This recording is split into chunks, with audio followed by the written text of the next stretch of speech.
하나님의 말씀을 같이 보시겠습니다. 오늘 보실 하나님의 말씀은 구약 성경 전도서 7장 15절에서 마지막 절 29절까지 말씀을 같이 읽겠습니다.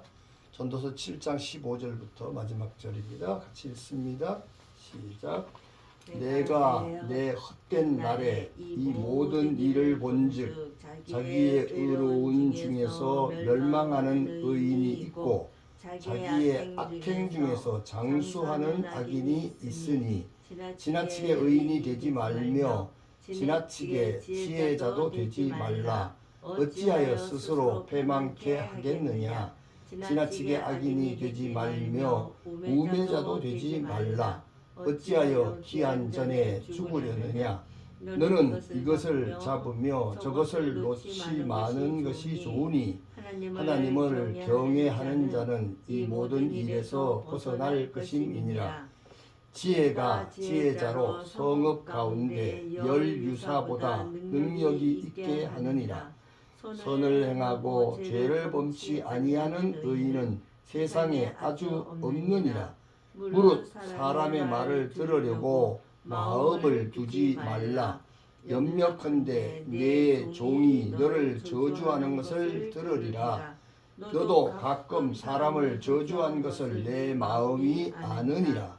내가 이 모든 것을 지혜로 시험하며 스스로 이르기를 내가 지혜자가 되리라 하였으나 지혜가 나를 멀리 하였도다.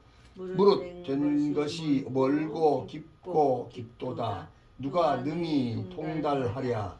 내가 돌이켜 전심으로 지혜와 명철을 살피고 궁구하여 악한 것이 어리석은 것이요 어리석은 것이 미친 것인 줄을 알고자 하였더니 내가 깨달은즉 마음이 올무와 그물 같고 손이 보승 같은 여인은 사망보다 독한 자라. 하나님을 기뻐하는 자는 저를 피하려니와 죄인은 저에게 잡히리로다. 전도자가 가로되 내가 낱낱이 살펴 그 이치를 궁구하여 이것을 깨달았노라. 내 마음에 찾아도 아직 얻지 못한 것이 이것이라. 1천 남자 중에서 하나를 얻었거니와 1천 여인 중에서는 하나도 얻지 못하였느니라. 나의 깨달은 것이 이것이라. 곧 하나님이 사람을 정직하게 지으셨으나 사람은 많은 꾀를 낸 것이니라. 아멘. 아멘. 오늘 말씀은 전도서 15장 7장 15절에서 29절까지 있는 말씀입니다. 전도서는 전체적으로 하나님의 영원성을 찬양함으로써 하나님이 주시는 언약, 영원한 언약에 대한 말씀이 바로 전도서의 말씀이라고 했습니다.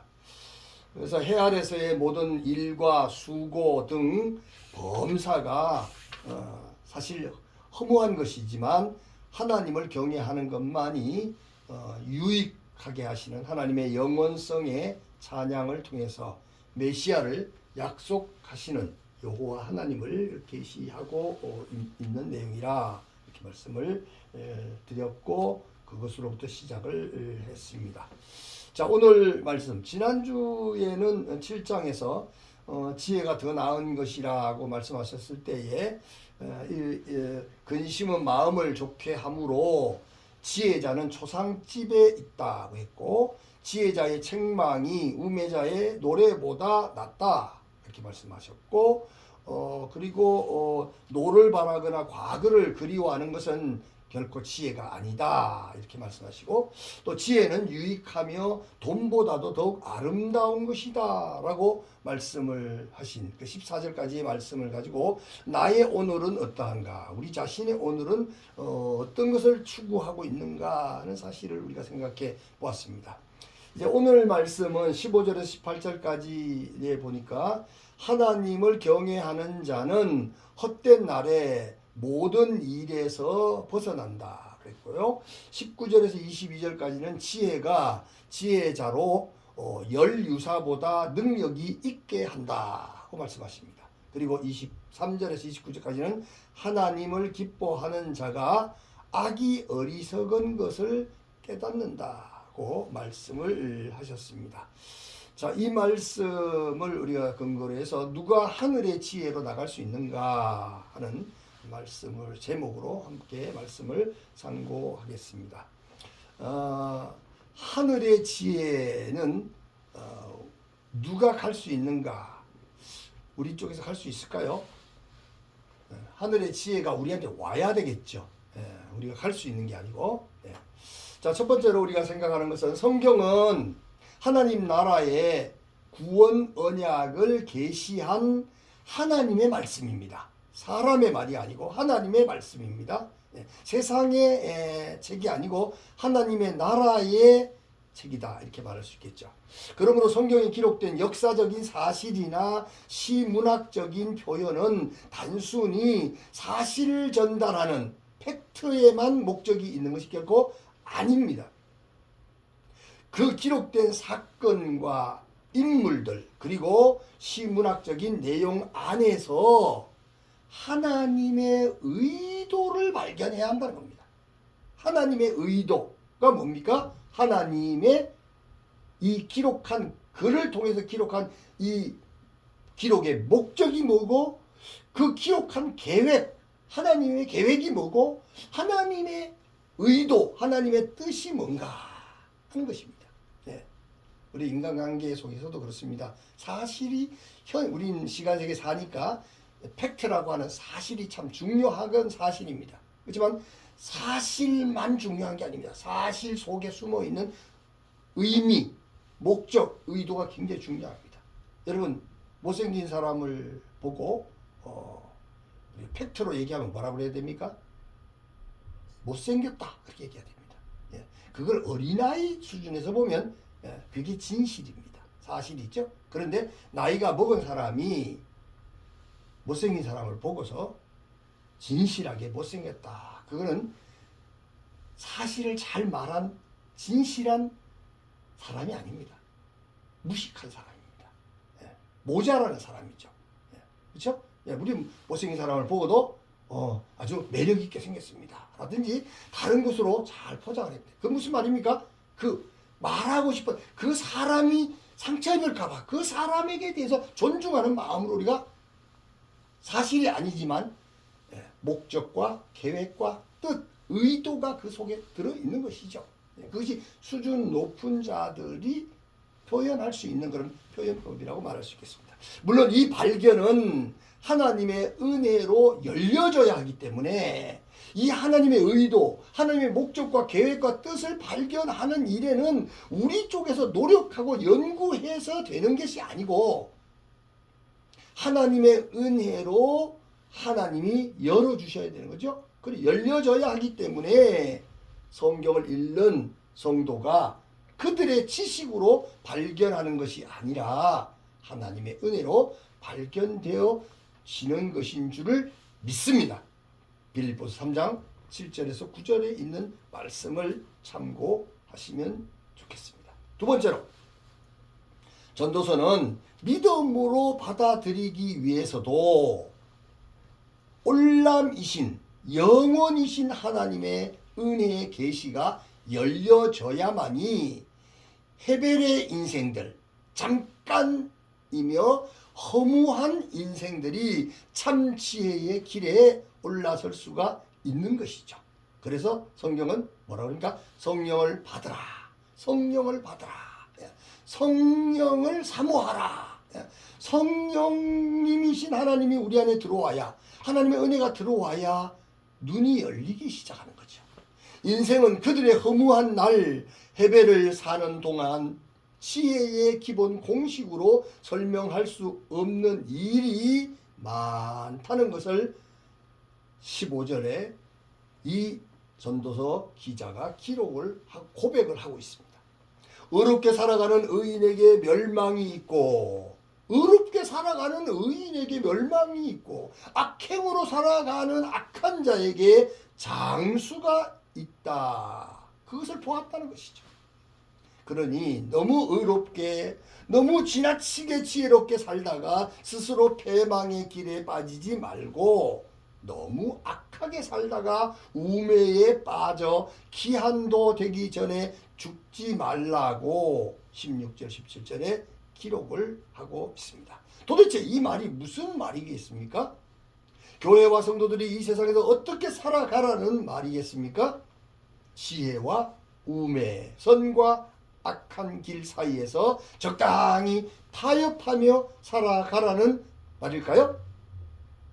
그러나 이 말씀은 결코 적당히 살아가라는 말은 아니죠.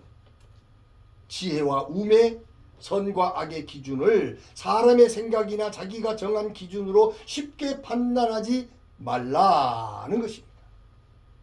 올람의 세계, 영혼의 세계 안에 있는 하나님의 선이나 지혜를 헤벨 같은 인생, 잠깐 지나가는 인생들이 온전하게 분별할 수 없다는 겁니다. 그래서 세상적인 생각으로 판단하지 말고 올람의 세계, 하나님의 생각 속에서 지혜롭게 생각하라.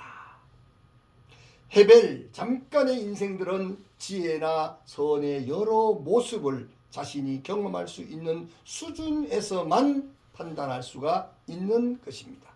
이 제한된 판단이 악하고 우매하다는 것이죠. 어리석다는 것입니다. 욥의 고난을 위로하러 왔던 욥의 세 친구 우리 기억하죠? 그 세 친구는 자신들의 기준을 따라서 권선징악, 지혜의 기본 공식이죠. 이 권선징악으로 욥을 판단하고 정죄를 했습니다. 하나도 틀리는 말이 없습니다. 그러나 최후의 판결에서 하나님께서는 욥기 42장 7절 8절에 보니까 욥의 세 친구에게 아주 진노하시면서 이들의 말이 옳지 못하며 우매하다 그렇게 판단하셨습니다. 일반 기본 공식적인 지혜에서는 권선징악이 옳은 것처럼 보이지만 영원이신 하나님의 기준에서 볼 때에 그들의 판단, 그들의 정죄가 얼마나 우매한 일인가 하는 사실을 하나님이 말씀하셨죠. 물론 보편적인 해 아래 세상의 삶은 권선징악적인 지혜의 기본 공식을 따라서 흘러가고 있다고 말할 수가 있습니다. 이런 기본 공식이 율법의 기본을 이루고 있고 해 아래 세상을 지탱하는 원리이기도 하죠. 그러나 전도자는 헤벨에서 허무의 세상에서 이런 기본적인 작은 조각들을 영원이라고 하는 올람에서 완성하기 위해서 헤벨 잠깐에서 쉽게 발견하지 못하는 오류들을 제거하고 있습니다. 성도가 헤벨에서 경험하는 모든 작은 경험들이 올람 영혼에서 큰 의미가 있기 때문인 줄 믿습니다. 세 번째로 사실 전도자는 이 세상 그 누구보다도 지혜와 명철에 관심이 많았고 연구도 많이 한 사람이었다고 25절에 기록했죠. 그런데도 전도자는 자신의 지혜를 어리석은 것이라 전도자처럼 지혜를 많이 가진 자가 없었는데 그런데 자기의 지혜를 어리석은 것이라 그렇게 자기가 고백하고 참 지혜자와 의인은 세상에 존재하지 않는다라고 말합니다. 참 지혜는 영혼에 있다는 거죠. 하나님의 기준에 있다는 겁니다. 하나님이 보내셔야 된다는 거죠. 그러면서 전도자는 지혜와 명철 그리고 악한 것의 우매와 어리석음을 알고자 하는 원함이 마음에 올무와 금을 갖고 손은 포승줄 같은 여인에게 붙잡혔다라고 26절에 기록하고 있습니다. 더 나아가서 지혜와 명철을 찾는 사람을 찾아보았으나 찾지 못하였다라고 하면서 천사람 가운데 한 사람 남자는 찾았으나 여자는 한 사람도 찾지 못했다라고 27절 28절에 기록을 하고 있죠. 이 말은 참 이해하기가 좀 거시기한 힘든 그런 말이고 성차별적인 논란을 또한 일으킬 수도 있을지 모릅니다. 여자는 지혜를 찾는 방해꾼이요 더 나아가서 결코 이 지혜를 찾지 못한다라는 말이 말이 됩니까? 성경을 세상 윤리적인 관점에서 본다면 남성 우월적인 시각으로 볼 수 있겠지만 성경은 윤리나 철학적인 책이 결코 아닙니다. 전도서는 남녀 차별을 이야기하는 것이 아닙니다. 성경 전도서는 하나님 나라의 구원 언약을 계시한 하나님의 말씀으로서 남자 여자는 하나님의 구원을 보여주려고 하는 모델들입니다. 지혜를 찾은 천사람 가운데 한 사람 남자 무슨 뜻일까요? 이것은 바로 메시아로 상징되는 메시아로 나타난 한 아담 한 남자죠. 예수 그리스도는 영적인 세계에서 하나님 나라에서는 유일한 남성이죠. 그리고 교회 우리들은 예수 믿는 사람 하나님의 자녀들 모두는 예수님의 신부인 여자이죠. 그래서 그 지혜의 남자가 하나 없으면 그 어리석은 모든 여자들은 그 지혜를 얻을 수가 없는 것이죠. 이 세상에는 누구도 지혜를 가지고 있지 못하다는 것을 말하고 있는 것입니다. 그리고 교회는 아담으로부터 창조된 여자로 비유되고 있지 않습니까?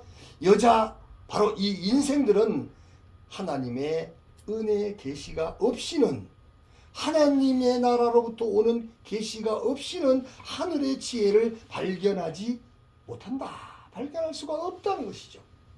성경은 세상 사람 중에서 의인을 한 사람도 찾지 못한다고 선포하고 있습니다. 시편 14편 3절과 예레미야 5장 1절과 로마서 3장 10절에 기록하고 있습니다.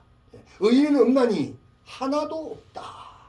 이 세상에 의인은 하나도 없다.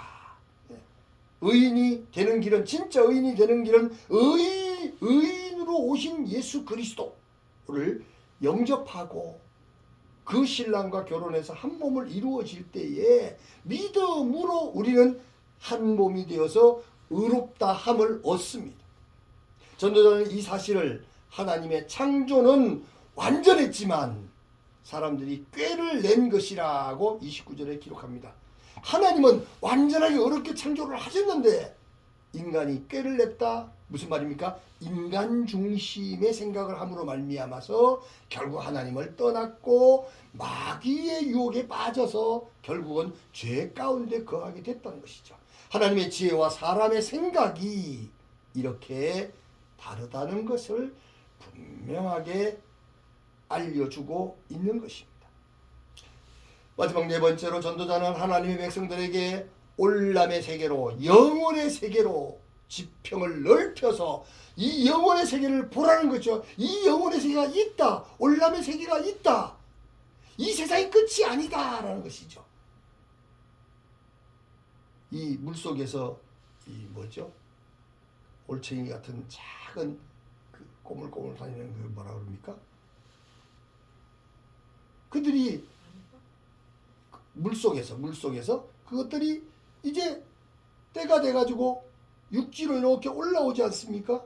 올라와서 자기의 몸에서 그 알 속에서 날개가 쫙 뻗쳐 나오면서 하늘을 날르죠. 물속에 있을 때는 이 날아갈 수 있는 세상이 있는지 없는지 모르죠. 그런데 물속에 있는 작은 알맹이 같은 꼬물꼬물하는 그 벌레 같은 것들이 하루에 한 마리씩, 하나 두 마리씩 없어지는데 어디 갔는지 모르죠. 그런데 그것들이 육지로 나와서 나뭇잎에 붙어 있다가 시간이 좀 지나면 그게 일종의 부화가 돼가지고 그 알갱이 안에서 잠자리가 돼서 날아가. 그런 모습을 우리가 볼 수가 있는 거죠. 하나님께서는 이 한정되어 있는 육신의 세계, 허무의 세계, 지나가면 아무것도 없는 세계, 이 헤벨의 세계에서 올람의 세계로 우리의 지평을 넓히고 우리의 눈을 열게 만드시는 것이죠. 하나님의 온전한 계시의 지혜가 없이 너의 생각으로, 인간의 생각으로, 죄인의 생각으로 지혜와 우매니 선과 악을 함부로 판단하지 말라고 하는 겁니다. 내 생각에 옳다고 하는 것이 옳다고 자꾸 주장하지 말라는 거죠.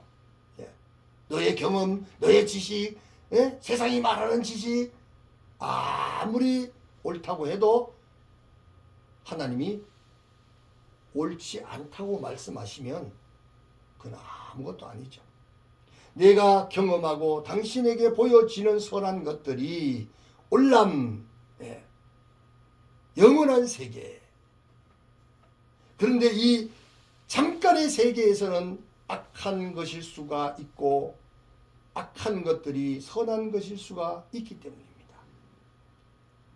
하나님의 백성인 성도는 우리의 수고와 짐을 내려놓고 항상 온유하시고 겸손하신 예수님의 발 앞에 엎드려 듣고 배워야 할 줄 믿습니다. 전도자도 인생들을 메시아이신 예수 그리스도께로 우리를 인도하고 있는 줄 믿습니다. 오직 예수 그리스도만이 우리를 하늘의 지혜로 나갈 수 있게 하시는 유일한 분이시라는 사실을 믿으시기를 바랍니다. 사랑하는 성도 여러분, 오늘의 말씀을 믿음으로 누가 하늘의 지혜로 나갈 수 있습니까? 나의 생각, 나의 지혜가 아닌 하나님의 생각과 지혜를 사모함으로 심령의 변화와 성장과 성숙을 위하여 믿음의 신앙 고백을 하시고 은혜 받은 자로서의 마음의 결심과 결단을 굳게 하시기를 주님의 이름으로 축원합니다. 아멘. 기도하겠습니다.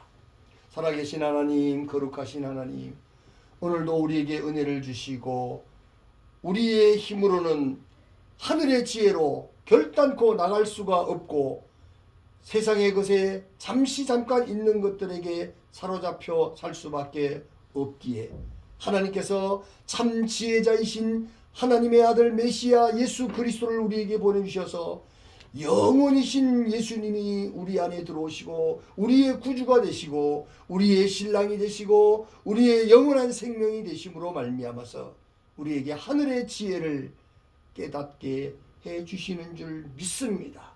주님만 바라보게 하시고 주님의 지혜만을 따르게 하여 주시옵소서. 믿음으로만 승리하게 하여 주시옵소서. 세상 것에 매여서 함부로 우리 마음대로 경험한 대로 배운 대로 판단하거나 정죄하지 않게 하여 주시옵소서. 주님이 주신 하늘의 신령한 은혜로 평안을 누리게 하시고 기쁨을 누리게 하시고 화평을 누리게 하시고 사랑을 누리게 하여 주시옵소서. 우리의 영원한 지혜이신 우리 구주 예수님의 이름으로 간절히 기도하옵나이다. 아멘. 아멘.